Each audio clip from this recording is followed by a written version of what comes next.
นั่นแหละเอ้ยของแกจงไปให้ยูนเนี่ยเอาไปเดี๋ยวเอาจงเลย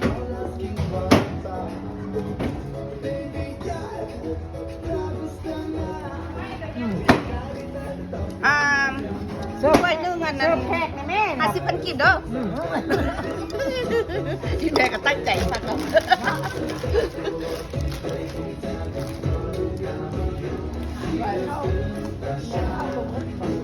แนมข้าวเขาหันมันเบิร์ดแต่ว่ามันบ่มีหอมแล้วเขาเลยไม่ได้ค้นยกไว้ให้ยูคำนานยกไว้ให้กิน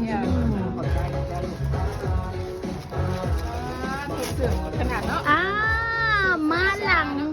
มาน้ำหลัง พอเสิร์ฟนี่ได้ผู้แทนราษฎรมาน้ำหลังมูนโป๊ะ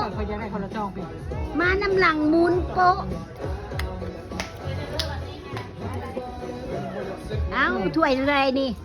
ถ้วยเท่าไรเนาะ50,000 กีบ50,000 กีบบ่ว่าอะไรคงสิหวานน้ำมันกระจายดีกว่าเฮ้ยหวานบ่เนาะเฮ้ย